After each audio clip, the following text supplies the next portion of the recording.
Jaya Radha Madhava Kunja Bihari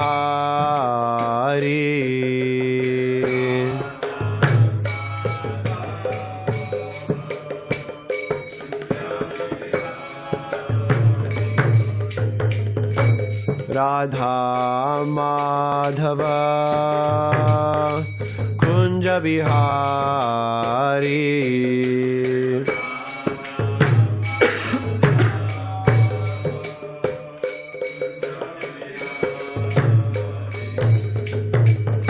Gopi Jana Vallabha Girivaradhari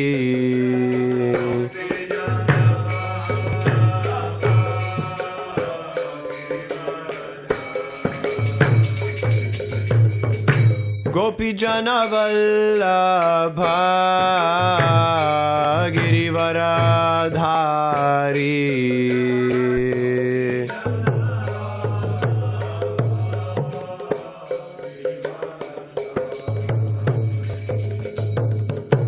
Yashodanandana Vraja Janaranjana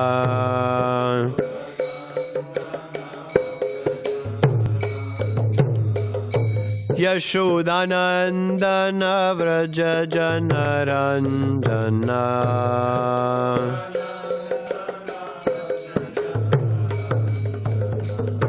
Yamunatira Vanachari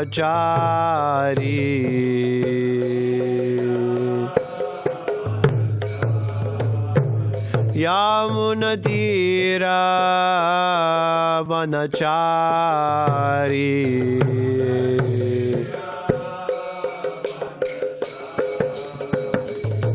Jaya Radha Madhava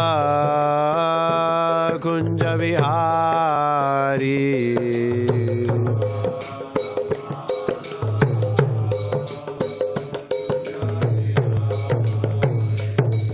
Jaya Radha Madhava Kunja Vihari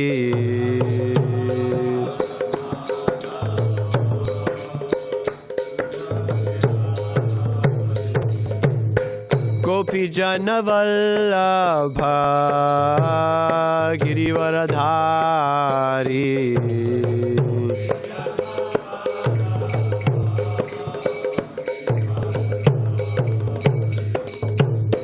Gopi Jana Vallabha Girivaradhari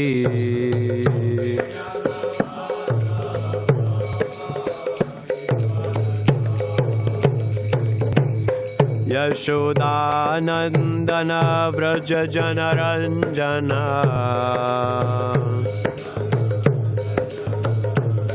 Yashodanandana Vraja Janaranjana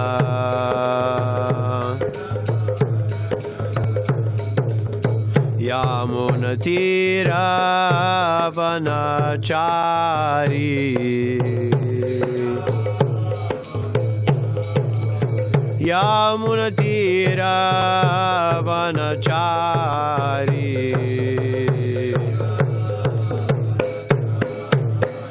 Jaya Radha Madhava Kunja Vihari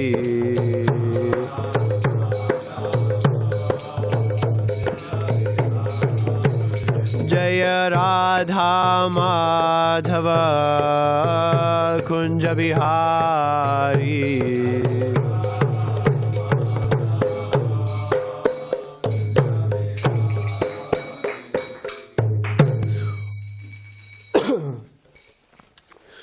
Srila Prabhupada ki jai.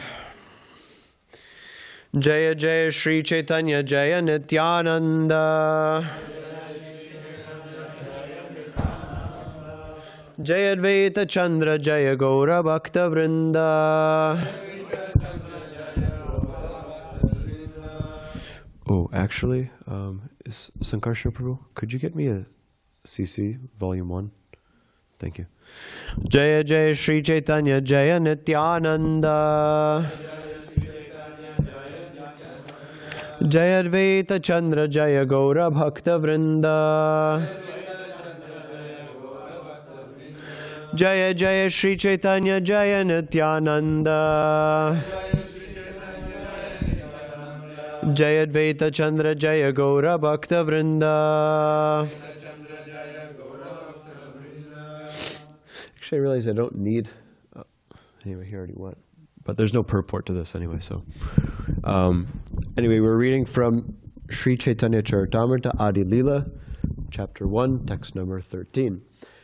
Advaitam Harinadvaitad Acharyam Bhakti Shamsanat Bhaktavataram Isham Tam Advaitacharyam Ashraye Advaitam Harinadvaitad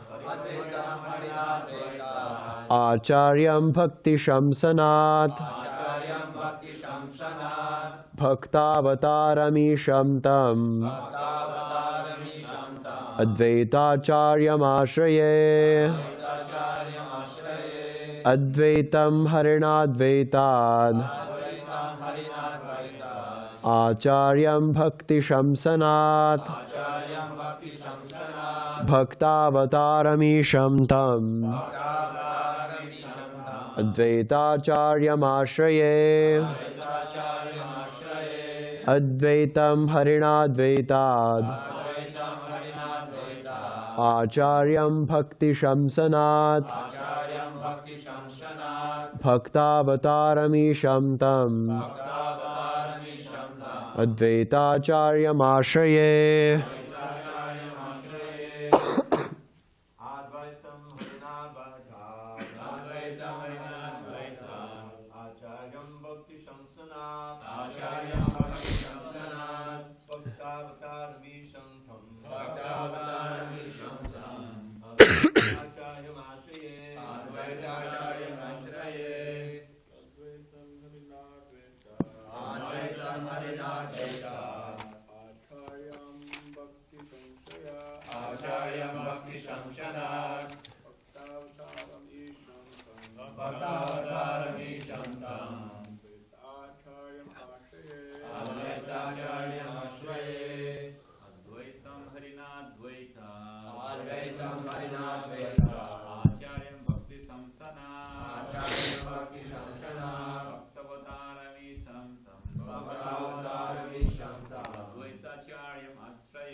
Advaitam Harinadvaitat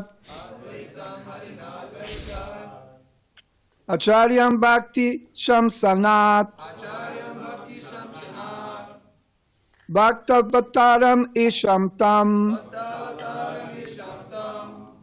Advaitacharyam Ashraye Advaitam Harinadvaitat Acharyam Bhakti Shamsanat Bhaktavataram Isham Tam Advaitacharyam Ashraye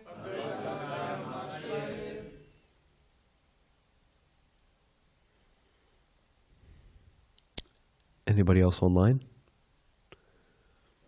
Advaita Harinadvaitad Acharyam Bhakti Shamsanat Bhaktavataram Nishantam Advaitacharyam Ashraye Advaitam, known as Advaita. Harina, with Lord Hari. Advaitat, from being non-different. Acharyam, known as Acharya. Bhakti Shamsanat, from the propagation of devotional service to Sri Krishna. Bhaktavataram. Bhakta Avataram. The incarnation as a devotee. Isham, to the Supreme Lord. Tam, to him. Advaita Acharyam, to Advaita Acharya. Ashraye, I surrender. Translation by His Divine Grace, A.C. Bhaktivedanta Swami Srila Prabhupada.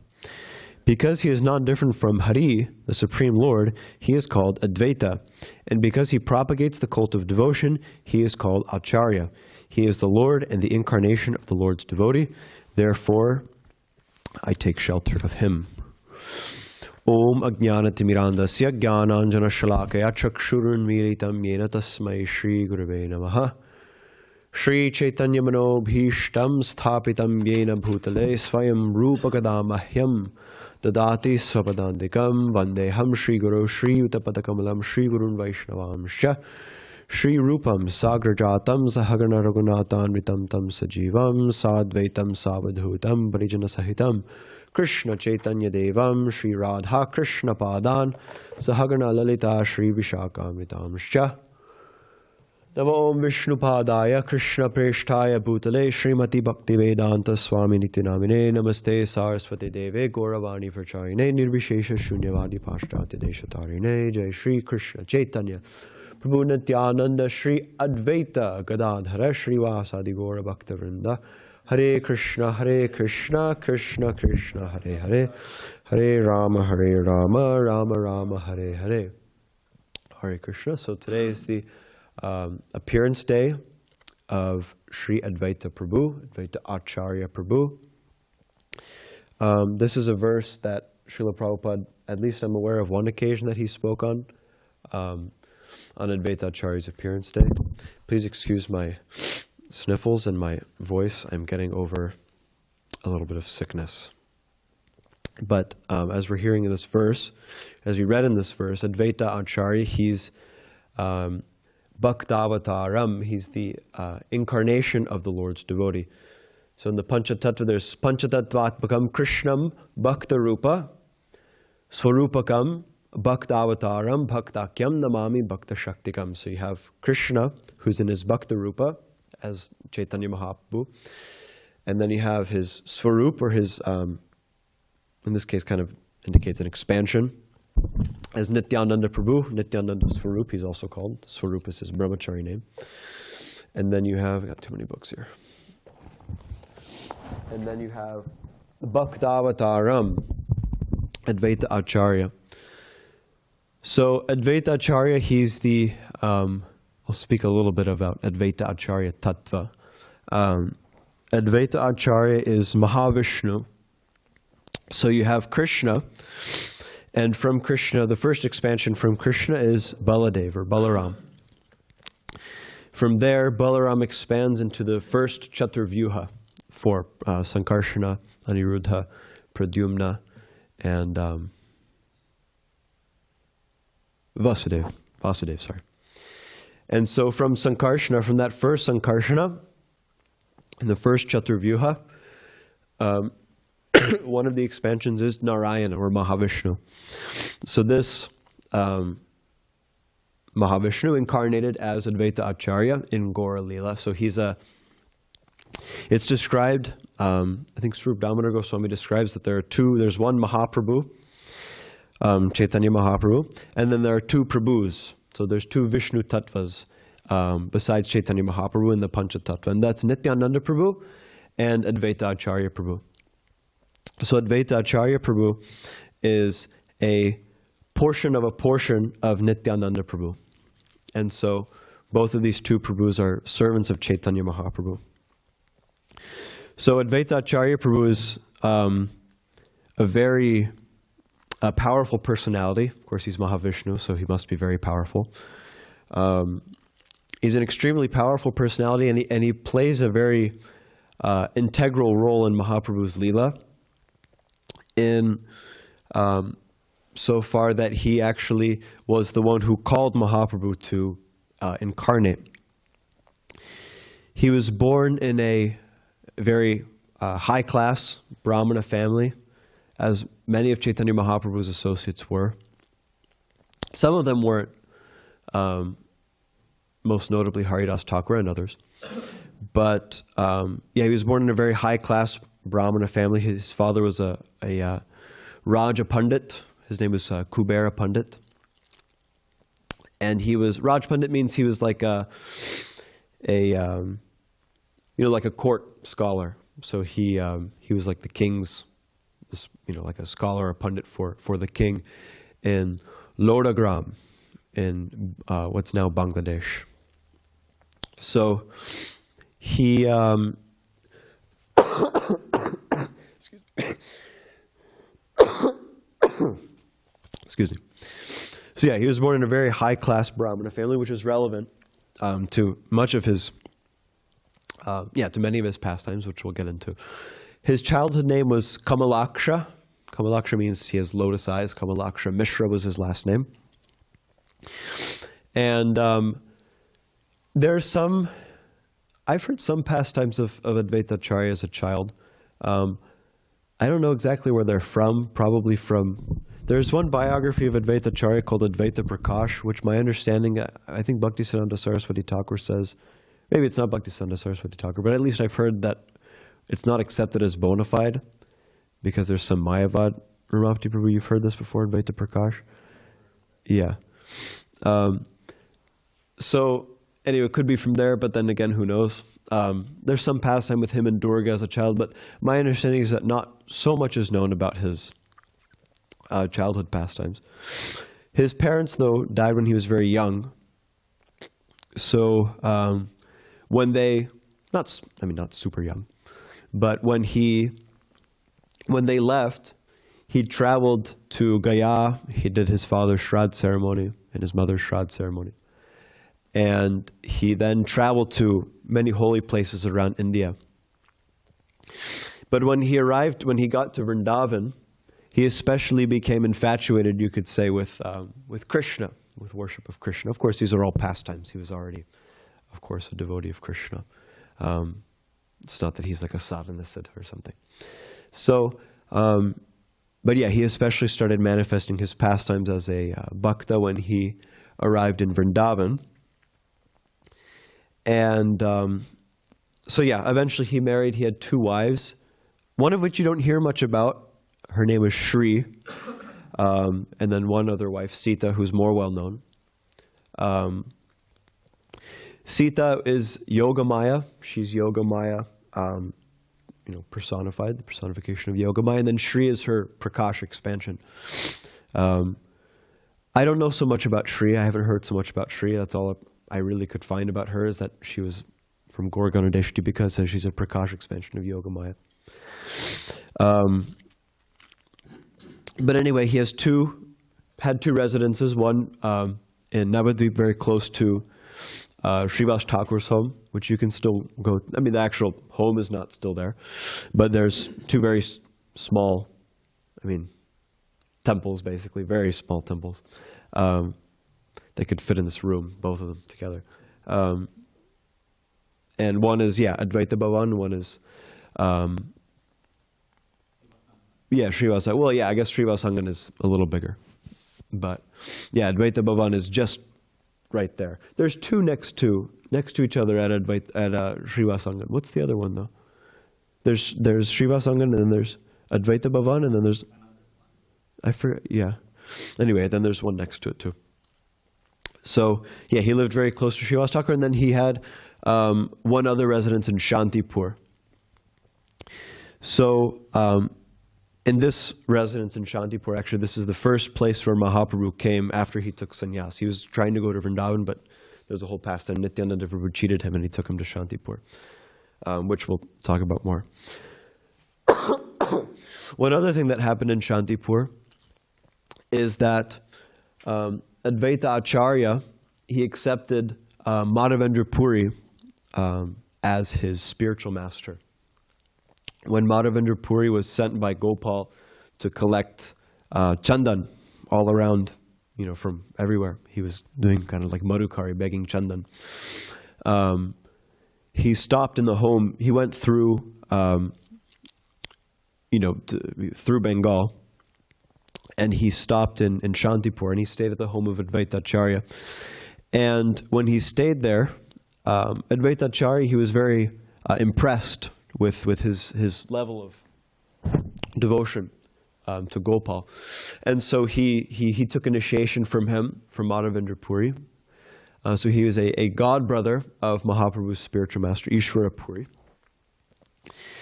And so he lived some time in Shantipur. He lived also in Navadvip. He would kind of go back and forth. In Navadvip, he was considered to be the leader of all of the Vaishnavas, because he was, just like this verse is saying, he was called Acharya because he was a teacher. There's different classes of brahmanas in Varnashram society. For instance, like doctors. Doctors are considered to be kind of a lower class of brahmana. Same with astrologers, I think astrologers are even a little bit lower than doctors. Then you have priests, priests who do, pujas and things like that, samskars. They're a little bit higher. But then even amongst priests also, there's actually different gradations or degrees, because there's priests for lower caste people, priests for Vaishyas and Kshatriyas and things like that. And then there's priests for Brahmanas. And then there's temple priests, meaning like pujaris, and also other, functions like that. And they're higher class. But the highest class Brahmana is he who teaches, who's actually an Acharya, like Advaita Acharya was. And so it's described that Advaita Acharya, he had such compassion for the fallen conditioned souls that he began teaching Bhagavad Gita and Srimad Bhagavatam, especially the devotional purport of Bhagavad Gita and Srimad Bhagavatam, out of his compassion. And he gained a lot of respect, much respect, especially amongst the Vaishnavas in Navadvip. He was regarded as pretty much their leader.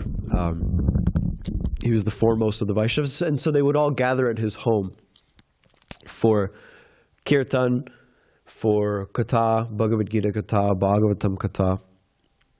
But at this time, it's described in Chaitanya Bhagavat, and it's described in Chaitanya Charitamrita some as well, that the state of Navadvip was a great center for learning, especially Nyaya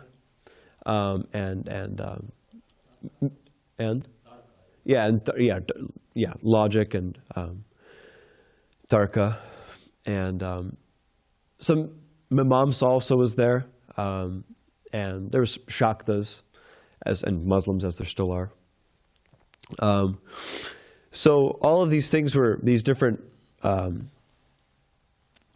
people were coming to Navadvip from everywhere, from Varanasi they were coming, from all over India they were coming to learn about logic, Tarka, Nyaya, Mimamsa, all these different philosophies.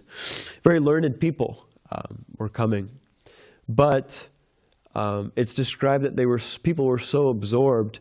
One thing is it's described that Navadvip at this time was extremely opulent. Actually, there was so much opulence in Navadvip, and there were so many people there because of this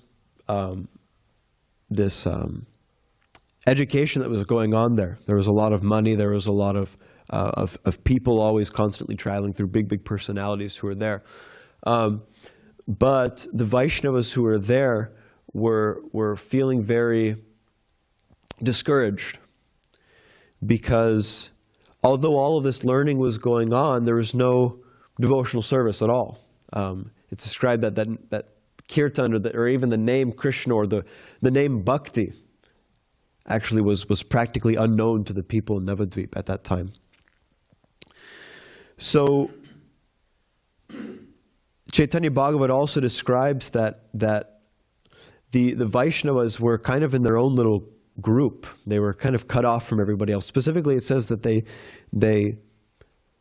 intentionally, they didn't associate with others, as Vaishnavas naturally do. Actually, this is a very important point, that Vaishnavas that don't go out of their way for associating with non-Vaishnavas. It's not really our culture. Asatsanga sadatyaga chadanya gita raga.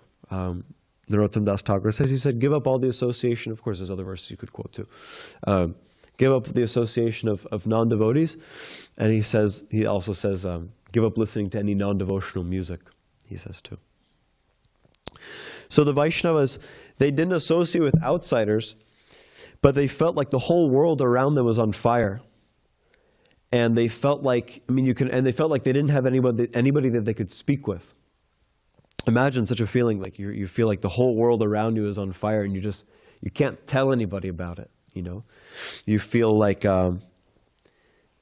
trapped, they felt kind of trapped, and they felt helpless, seeing these people basically wasting their lives in dry scholarship and demigod worship and sense gratification like this. So Advaita Acharya, he tried actually preaching to them. He tried going out and he would give discourses even to non-devotees. But they couldn't understand much. Chakshurvanayatha deepam drishtva darpanamevacha samipastana pashyanti tata vishnu bahirmukha. That one who, just like you can't, if you have a person who doesn't have eyes, then they can't see with the help of a mirror or with the help of any kind of light, lamp or anything like that. In a similar way, those who are averse to Vishnu, who have their bahirmukha, who have their face turned away from Vishnu, even if Vishnu is standing right in front of them, just like Advaita Acharya was, he is Mahavishnu, he's standing right in front of them, they can't see. They can't see him. So, yes, Advaita Acharya, he tried to preach, but nobody could understand anything. Now this all came to a bit of a head when Srivas Thakur and his brothers in Srivas Thakur's home, even before Mahaprabhu inaugurated his Sankirtan pastime, they would have kirtan in Srivas Thakur's home. And so some of the Smarta Brahmanas and others who were there, they couldn't understand. They just heard this kirtan going on, this loud kirtan chanting Krishna's names, and they thought it was just some concocted kind of whimsical form of worship. And so they said, let's throw this Srivas. Actually, on multiple occasions, they resolved to throw Srivas Thakur's home into the Ganga. This is not the first occasion. So they said, we'll arrest Srivas Thakur, we'll throw him and his brothers out of Navadvip, and we'll throw his home in the Ganga, because this concocted worship that he's doing is going to bring about our ruination, whether by the Muslims or whether by famine or anything like that. So they began to threaten him. Advaita Acharya Prabhu, when he heard this is when everything kind of came to a peak. He became so angry that he resolved at that moment. He said, I'm going to bring Krishna down from Vaikuntha. I'm going to bring Krishna down from the spiritual world. And if he won't come, then he said, I'm going to manifest 4 arms, and I'll kill I'll kill all these atheists with my chakra myself. And he said, and then I'll be known as a real devotee of Krishna. So this is somewhat significant that Advaita Acharya Prabhu, he was so, although he was describing manifesting these basically godlike opulences, actually he was always in the mood of a servant. Even though he said, I'll manifest 4 arms with conch and disc and lotus and club. Still, he said, in this way I'll be known as a devotee of Krishna, as Krishna's servant. So Advaita Acharya's devotional service was very elevated. So, as it goes, Advaita Acharya, he very ardently worshipped his Shalagram Shilas, which are actually still being worshipped He had Nrsimhadev Shalagram Shila. He had, I think, one other one. He had 2 Shalagram Shilas. Where are they now? In Shantipur, okay. So yes, in Shantipur they have his Shalagram Shilas there, which he worshipped very ardently. He was worshipping them with tulsi and Ganga water, inspired by this verse from the Padma Purana, I believe, that Krishna, just by offerings of tulsi and water for bathing, he can be purchased. That's the price for purchasing Krishna. So, inspired by this verse, Advaita Acharya, he worshipped his Shalagram Shilas very intensely, and he roared like anything. He roared and he called out. I think Sankarshan Prabhu can imitate. Or Govardhan Prabhu. I think Govardhan Prabhu would be a good candidate for roaring. Okay, we'll work on it, yeah. And Jagat Prabhu has a... yeah. And he roared. So, the roaring of Advaita Acharya, Mahaprabhu later revealed, shook the spiritual world, actually. Mahaprabhu said, I couldn't keep sitting down because your roaring was shaking my asana. So, he had such a powerful desire for Mahaprabhu to descend. So when Mahaprabhu descended, actually Advaita Acharya was pretty much, he was about 50 years older than Mahaprabhu. When Mahaprabhu took birth, he was around 50 years old. And he was alive throughout Mahaprabhu's life, actually. I think he even outlived Mahaprabhu by a little bit. But Mahaprabhu lived for 48 years. So Advaita Acharya actually had a very long life. He was at around 100 years old when, at least 100 years old, because Mahaprabhu lived for 48 years. He manifested pastimes for 48 years. And if Advaita Acharya was 50 when he was born, then at least when Mahaprabhu left, Advaita Acharya was 98. And I think he even lived a little bit after that as well. So he lived a very long life.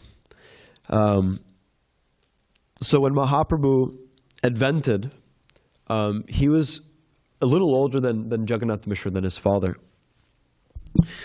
And he used to, well, one thing is that actually Sita Devi, Advaita Acharya's wife, gave Mahaprabhu the name Nimai at his name-giving ceremony. No, not at his name-giving ceremony, sorry. It was just when he was first born. All these devotees in Navadvip were coming to see the son of Shachimata, the son of Jagannath Mishra, because they were well known. They were very high class family, very well known in Navadvip. So they were all going to see him, and so Sita, as a benediction for him, to protect him, gave him this name Nimai, because Neem, one thing Neem does is it protects against a particular kind of bhuta, a particular kind of ghost. So she gave him this name Nimai so that he would be protected from ghosts. Also, he was given the name because he was born under a neem tree. But anyway, so Sita Devi, Advaita Acharya's wife, gave him the name Nimai. And when Nimai was very small, he used to see him, or Advaita Acharya used to see him when he would fetch Vishwarup. Vishwarup, Mahaprabhu's brother, he used to come to Advaita Acharya's home every day, actually. He'd spend most of the day, actually, in Advaita Acharya's home listening to the Krishna Gatha and the Kirtan going on there. And it was, well, anyway, so Nimai would be sent by Shachimata every day to go fetch Vishwarup to come home for lunch. And it's described actually Vishwarup, he would just come home as a formality. And then after, he would take a little lunch and he'd go right back to Advaita Acharya's and he'd spend the rest of the day there. So he was always with Advaita Acharya.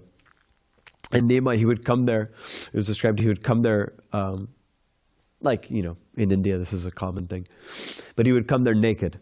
He was a very small boy, but he would come there naked and he would pull on Vishwarup's dhoti and say, mother's calling you.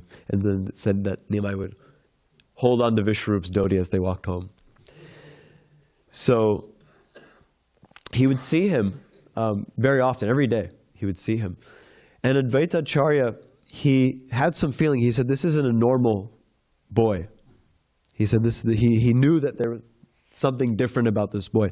Because all the Vaishnavas, whenever they would see Nimai, they would be just completely captivated by his beauty.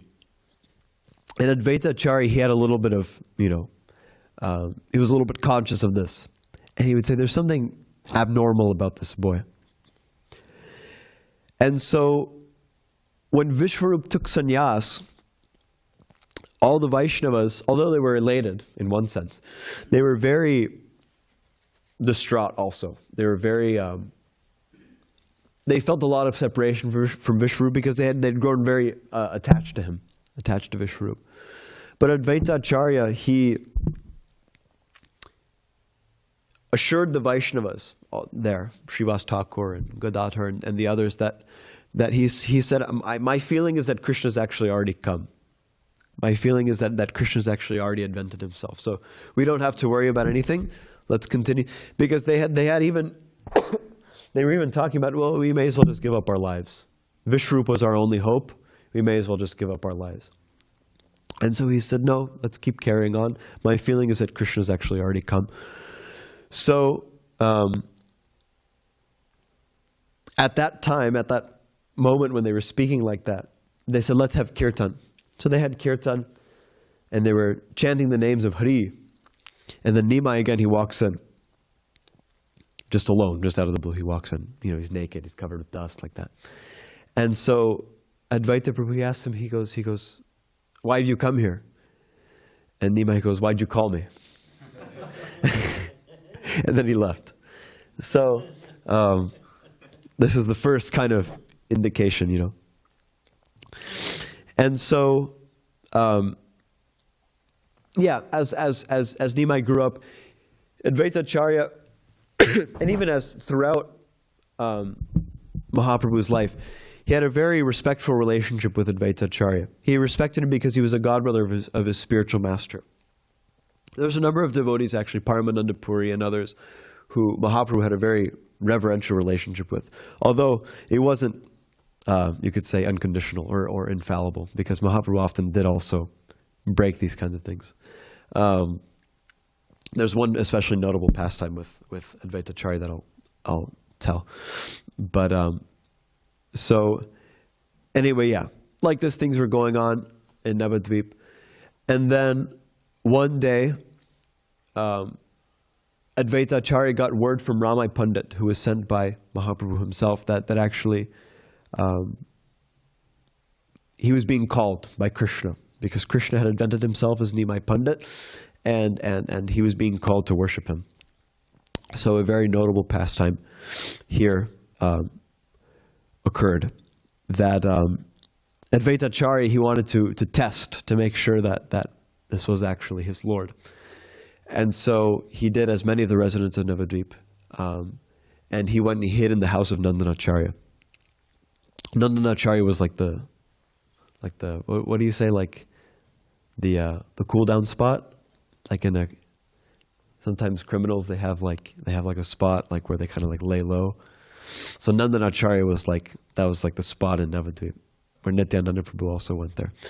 So he went and he hid in the house of Nandanacharya, and he told Ramai Pandit, he said, go to Mahaprabhu or go to Nimai and tell him that I'm not coming, that he doesn't want to come.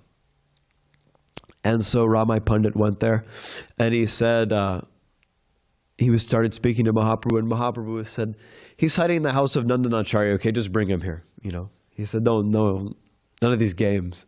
And so then he brought Sita Devi and Advaita Acharya, and there's this very amazing pastime of Advaita Acharya worshipping Mahaprabhu. He would also do this in Jagannath Puri. He would worship Mahaprabhu. There's one pastime, especially in Puri, actually. He would come every day to worship Mahaprabhu. He'd rub sandal paste on his body and worship him with different items. And with all the leftover items, Mahaprabhu would worship him. And he would worship him with this mantra, which I think comes up in like some yoga shastra or something like that. Yosi sosi namostate. You are what you are, and I offer my obeisances to you. He said, whatever you are, but I offer my obeisances. So Mahaprabhu would worship him like this. And so anyway, Advaita Acharya and Sita Devi, they worshipped Mahaprabhu. And Mahaprabhu in his kind of mood, his Aishvarya mood, he demanded Advaita Acharya to ask him for a benediction. And he said, anyway, everything that I've desired has already come. You've invented yourself, and what more could I want? You're sitting here right in front of me. You're God just sitting right in front of me. What more could I want? And Mahaprabhu kept saying, ask me something. And he said, fine. He said, you want to come distribute devotional service? You distribute it also to the Chandalas, the Shudras, the women, like this, the less intelligent class of people. So Advaita Acharya is very merciful. That's why he was also understood to be an incarnation of Shiva. Shiva means auspicious. Not just Shiva, but Sadashiva. Sadashiva actually, in the real sense, is a name for Vishnu, because only Vishnu is holy and solely, always auspicious. But Shiva, he externally, you could say, doesn't appear very auspicious. Of course, Advaita Acharya, everything he does is auspicious. And he also appears that way. He doesn't exactly manifest himself as Shiva in this way. But Shiva, he wears a garland of skulls, and he's covered in ashes from the crematorium, and he's got, snake around his neck, and he's kind of like a little spooky, some would say. At least Daksha's opinion was such. But why does he do that? Because his role, or his mercy, is that he gives all these fallen living entities like bhutas and pishachas and pishachis and these ghosts and hobgoblins and witches and things like that, ghostly kind of beings, and also people in the mode of ignorance, meat eaters especially. Animal sacrifice was a prominent thing in Shaivism. Like, what is the temple? Pashupatinath? Yeah, Nepal. It was a very big center of animal sacrifice. Because Shiva, he would, or he does, he gives these kind of lower class or lower beings a place within the Vedic culture. So Advaita Acharya, in a similar way, although he's born in such a high-class Brahmana family, he desired that all of those people born in lower-class families and in lower-class bodies, lower kind of forms, that they all engage in devotional service. And we see that this actually came to pass. This was his desire. We see this especially, or most notably, you could say, in his relationship with Haridas Thakur. Haridas Thakur is known as Jobon Haridas. He's born in a Muslim family, Yavana Haridas. He was born in a Muslim family, and there's this very really revolutionary pastime in which Advaita Acharya, it's getting a little late, huh? In which he... No breakfast, no problem, Ramapati Prabhu says.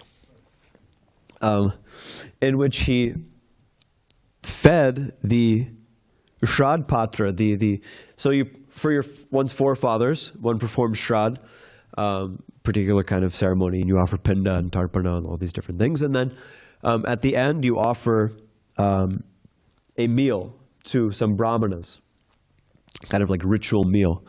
And so it's a very significant part. It's like the cherry on top, of the Shrad ceremony. And so generally you would only feed brahmanas and, very like high-class people so that the ancestors get the most benefit. But Advaita Acharya did this very amazing thing that he offered this Shrad Patra to somebody who was born in a Muslim family, Haridas Thakur. Haridas Thakur is also very hesitant. He said, can't do this, This is like, it's like suicide for a Brahmana to do something like that. It's just like unthinkable, But he did it, and he said, this is like feeding tens of millions of brahmanas. So in this way, Advaita Acharya, he demonstrated the superior position of devotional service to caste and all these different things, which is now being neglected, you could say, by some people in his so-called family line, the Advaita Vamsha, the family line which is coming down from his sons, two of his sons specifically. They're very super like caste conscious, that you have to be a Brahmin. They only initiate brahmanas, and this whole thing, they're like really nonsense. So so actually this is a relevant point, that Advaita Acharya had 6 sons. 3 of his sons, Balaram, Swarup, and Jagadish, were known as his disobedient sons. The reason is that, like I mentioned earlier, Mahaprabhu, he always had a very respectful relationship with Advaita Acharya. He always deferred to him because he was his senior. It's, proper, you could say, in culture. And so Advaita Prabhu, he's had his Mahaprabhu was touching his feet and offering obeisances to him and like this. So he felt very uncomfortable with that. He wanted to be chastised. He wanted to be treated by Mahaprabhu as a servant. And so he started preaching this Yoga Vashishta, which, if you look into it, is actually, it's not even just Mayavad, actually. It's actually worse than Mayavad, Yoga Vashishta. Because Yoga Vashishta is understood by its followers to be actually, it's like an addendum to Ramayana. So Ramayana is like full on, like it's like a Bhakti text. You read Ramayana, it's very difficult to glean some other meaning out of Ramayana other than Bhakti. The whole thing is filled with love for Lord Ramachandra. Even now when, it's a very it's a text that evokes Bhakti, even amongst people who don't really ascribe to Bhakti, or who aren't really Vaishnavas. Still it evokes a feeling of Bhakti for Lord Ram. So Yoga Vashishta is like this whole concocted so-called addendum to Ramayana, where Vashishta Muni is instructing Lord Ram in Mayavad that everything is one, and that this, it's, the whole thing, we're all familiar. So it's kind of a text that specifically goes after Bhakti. It's not just that it preaches Mayavad, which is against the conclusions of Bhakti, but it specifically kind of targets a Bhakti text and a certain it's a little bit pointed. It specifically undermines Bhakti. So there's this amazing pastime. Before that, so Advaita Acharya, he did this just to attract Mahaprabhu, you could say, just to attract Mahaprabhu's chastisement, to get his attention so that he would be treated as a servant, because he knew Mahaprabhu wouldn't like this. So 3 of his sons misunderstood the whole thing, and they accepted that actually this is actually Advaita Acharya. So even though he actually announced specifically that this is just a ruse, still 3 of his sons, actually, Balaram, Swarup, and Jagadish, they accepted this as actually, this is my father's philosophy. And they were rejected by Advaita Acharya. And they became very offensive toward Mahaprabhu, because Mahaprabhu actually, what did he do? He floated down the Ganga with Nityananda Prabhu, and he went to Advaita Acharya's home. And you can imagine, Advaita Acharya is 50 years. You can imagine somebody like, Advaita. At that point, Mahaprabhu hadn't taken sannyas, so he was in his early 20s.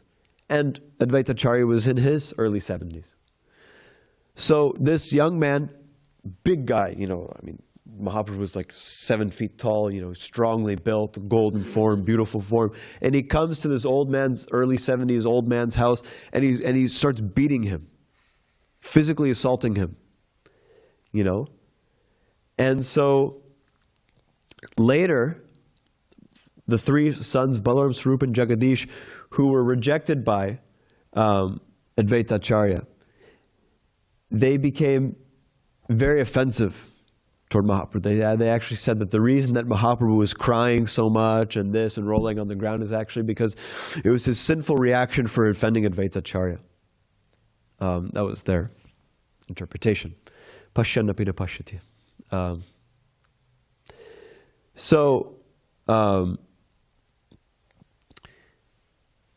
Where was I? Oh yeah. So then, yes, Advaita Acharya got his desire that he was treated as a servant by Mahaprabhu. So then he had 3 other sons, Achyutananda, Krishna Mishra, and Gopal. So those 3 sons, especially Achyutananda, he was the foremost of Advaita Acharya's sons.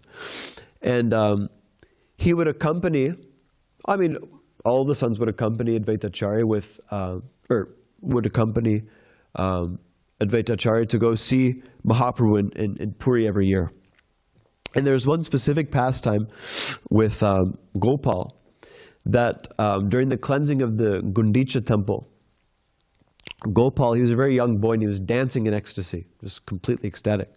And he fell unconscious, actually. He left his body. At least that's how it's described. And he was a young boy, So Advaita Acharya, and he goes and he grabs his son, and all the devotees are crying, and then Mahaprabhu, he revives him, similar to how he did with Srivas Thakur. So his son was revived like that. So, so Advaita Acharya, he was, had very exalted sons. Another thing Advaita Acharya did, there's a kind of a theme with Advaita Acharya that he especially liked to demonstrate the elevated position of the Vaishnavas. There's a number of pastimes like this. Like I said with Haridas Thakur and that whole, the offering of the Shrad Patra, also with Shachi Mata. Every year when, actually I'll say this before that. When Mahaprabhu took sannyas, Shachi Mata, she was already a little bit upset at Advaita Acharya because he induced Vishwarup to take sannyas, so she was already a little bit upset at him. But she tolerated. She said, okay, fine.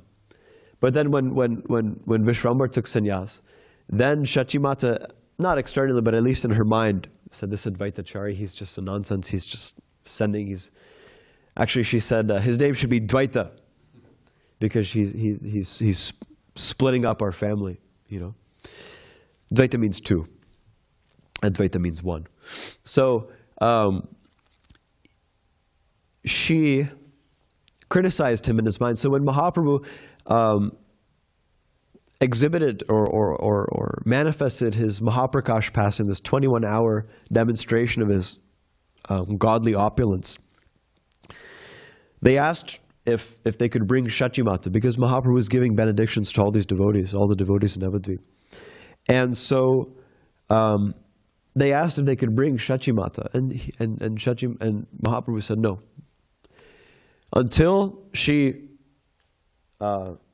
forgives Advaita Acharya, until she offers her obeisances at the feet of Advaita Acharya, I'll have nothing to do with her. So she, of course, then came and surrendered to Advaita Acharya and saw that he was actually, not a bad person. So thereafter, every year, before Advaita Acharya went to Jagannath Puri with the devotees from Bengal to see Mahaprabhu, before he would do that, it was a ritual that he would go see Shachi Mata and take her leave and take her permission before going to see Mahaprabhu. So this is his, demonstration that, we have to go through the associates of Mahaprabhu before, going through Mahaprabhu directly, which is proper. So, yeah, lastly, I'll say that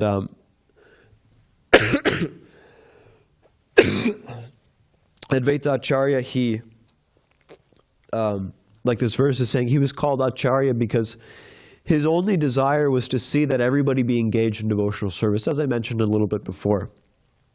And Srila Prabhupada, in one lecture he gave on Advaita Acharya's appearance day, he especially emphasizes this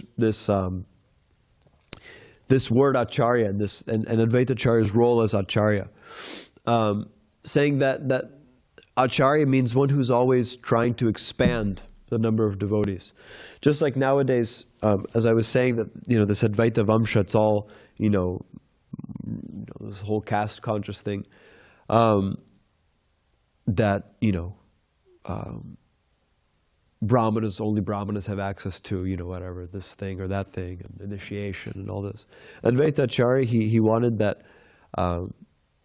everybody from any family, anywhere, be engaged in devotional service. There's a verse in the Manu Samhita, Upaniyatu yashishyam vedamadhyapayadu sankalpam sarahasyam chatamacharyam prachakrite, that the real meaning of Acharya is not just one who gives the sacred thread, but one who instructs his disciples in the confidential meaning of the Vedas and instills in them this determination and it helps them progress along the path of spiritual realization, which we can understand that the confidential meaning of the Vedas is what? Rajvidya rajaguhyam pavitramidamutavam pratyakshavangamam dharmyam susukam kartamavyayam. Devotional service is rajaguhyam, it's hidden to the Vedas. And what to speak of devotional service to Mahaprabhu, which is even more hidden to the Vedas. But one who is intelligent, Krishna Varnatosha Krishna Sangam Pangastra Parshadam, Yajnai Sankirtana Praya Yajatihi Sumedasaha. One who is intelligent in Kali Yuga worships Mahaprabhu by Sankirtan. So Advaita Acharya, his whole meditation was how to deliver the fallen conditioned souls, and this is the real meaning of Acharya. And so his one other point that Srila Prabhupada brings out is Advaita Acharya's humility. That although Advaita Acharya was such a qualified person, he was seeing the condition of the world, and he thought to himself, he said, I can't do it myself. He said, I can't deliver all these people myself. So he called Chaitanya Mahaprabhu down so that he, Advaita Acharya, could assist him, who is actually delivering all the fallen conditioned souls. So in the same way, in our preaching efforts,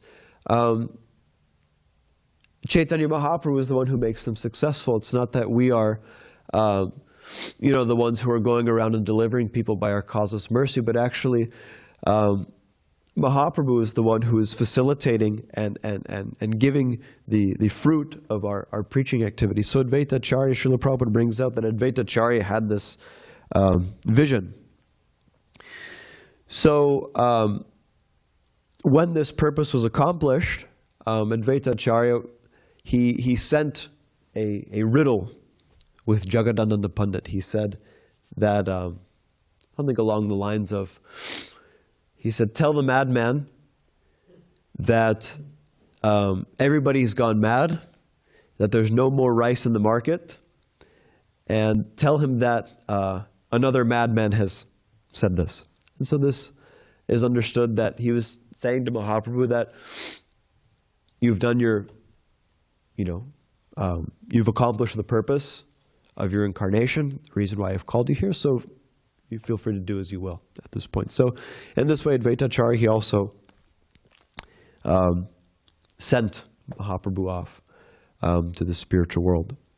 So it's a little bit late, I'm sorry, but there's no breakfast, so I figured I could go on a little longer. Please forgive me. If there's any comments or questions. No, that's Srivas Thakur's wife, Malini Devi.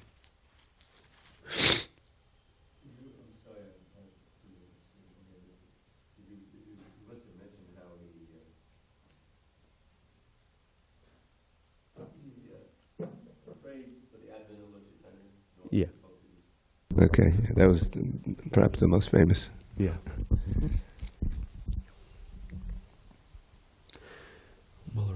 Did you mention how Sachi Devi couldn't get love of God until she got.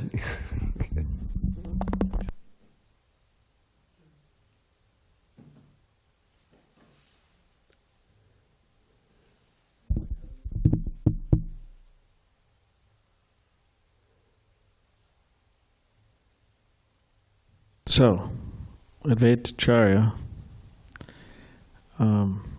it's true, right? From the description, he has a beard. Is it? Oh, And if that's true, depending on which Acharya you ask. and if that's true, why can't I have a beard? I'm just joking. You don't have to answer these questions. Anyways, Bhaktisiddhanta Saraswati Thakur said he didn't have a beard, oh really? but Prabhupada said he did have a beard. Oh, so different acharyas, different takes. Yeah. And there's a deity in Navadvip. What is it? Sitanath Advaita. It's Advaita and Sita Devi. He doesn't have a beard. Yeah. And it says that it said that he's always supposed to be, well, some say that he's always supposed to be displayed in like a youthful form. Now again, Srila Prabhupada also, in many places Srila Prabhupada said he has a beard. Yeah. So, and even in Chaitanya Bhagavat it actually says that there's one thing where he says like he grabbed his beard. He was like an ex and he grabbed his beard. And in terms like you have these paintings of the early disciples of Srila Prabhupada, they painted Advaita Acharya a certain way, and Prabhupada just, didn't say anything about it. It's interesting because in the text of the Chaitanya Bhagavat, it says, Advaita Acharya, he grabbed his beard. But then in the commentary to that specific verse, Bhaktisiddhanta Saraswati Thakur, he really makes the point that Advaita Acharya is always youthful and clean-shaven, which is interesting because I think it seems like kind of like what Srila Prabhupada did, with his disciples, that he specifically wanted to differentiate them. Well, Bhaktisiddhanta Saraswati Thakur, there's no hippies in Bhaktisiddhanta Saraswati Thakur's time, but differentiate. Well, there's something like hippies. But yeah, bowels. Yeah. Bowels and... They're like hippies.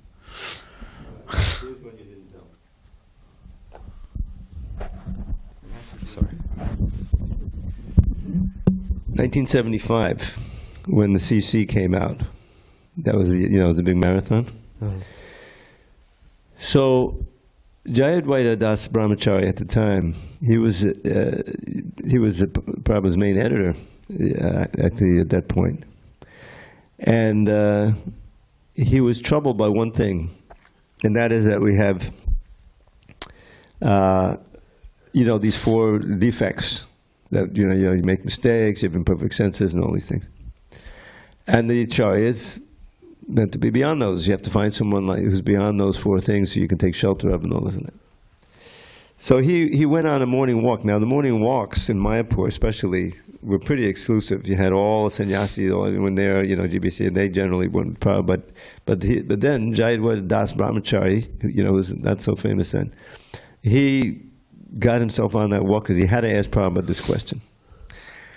And the question was, how can we understand the spiritual master who is meant to be beyond the 4 defects, and one of those is makes mistakes, but we say, and he did it very politely, and you can imagine all these sannyasis, kind of steaming, boy, we're raising this with Prabhupada. But then sometimes we find that he may misquote a verse, something like that. He says very polite about it. So Prabhupada cited this verse. No, the qualification of the Acharya, notice, Acharya, is not that he's infallible, that he's omniscient, and the thing like that he made it. But Acham Bhakti Shanksana, because he is preaching Bhakti, all over the world, and so that was the answer. And this later came up, this whole discussion of is the spiritual master omniscient or not, and it was a whole faction out of ISKCON that was insisting that he must be. And this morning walk, including this quoting this verse, was one of the refutations, because they were saying, well, Prabhupada, since he was Acharya, he must be omniscient, and therefore he went to Dallas. There were so many anomalies going on there, but he didn't stop. He didn't mention it. Didn't stop the school. Did you know about it? So the answer is no. They didn't tell him, so he didn't know about it. You know, and he said, yes, he's not omniscient. The whole morning walk was surrounded and started with this verse, which had just been published.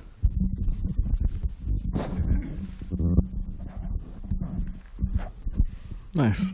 Yeah, so whether he had it or not, you know, going back to that, okay, some say did, some say didn't, and, you know, I wasn't really expecting you to get into it. I was just, but you could say, oh, why can't, if he has it, why can't I have it? And he said, well, you know, Prabhupada, he stressed devotees not, you know, having it. It's interesting, I saw some video recently, and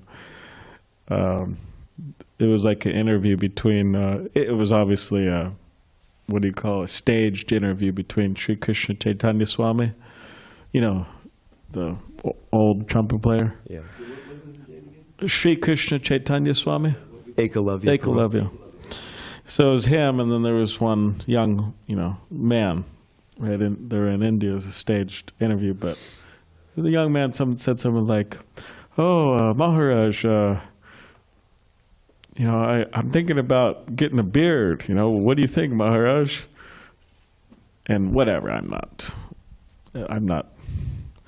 not shooting anybody down here, or whatever. But and then I'm just saying what the video is saying. And in the video, the boy's saying, "I see so many famous, you know, kirtan leaders. They're having beards. And what do you think about that, Maharaj?" Stage thing, you know. And then Sri Krishna Chaitanya Swami gets on and he starts speaking because he's part of the kirtan ministry, you know. He's leading that now. And then he has some quotes from Prabhupada and how Prabhupada doesn't like it. But it's interesting, one of the things he quoted Prabhupada saying, because devotees, apparently someone was asking Prabhupada, well, Prabhupada, you had a, you know, because you see those old pictures, Prabhupada had a mustache. Yeah, he looked good. And, you know, working in the pharmacy. And then Prabhupada said, oh, well, that was before I was initiated. It's interesting Prabhupada said that, you know, that was before I was initiated. But anyways, these are just, I didn't expect you to get into all that. But anyways, nice pastimes of Advaita Acharya. And yeah. Does anybody have any other? Okay. Okay. All right, so half-day fast, and we'll preach and do so many things for Advaita Acharya today, right? Sure. And those who are here, please gather as well. Yeah, those of you who are here, we gather for Kirtan at 12, and then after that you could break the fast. Okay, Sri Advaita Acharya Prabhu ki jai, Sri Chaitanya Mahaprabhu ki jai.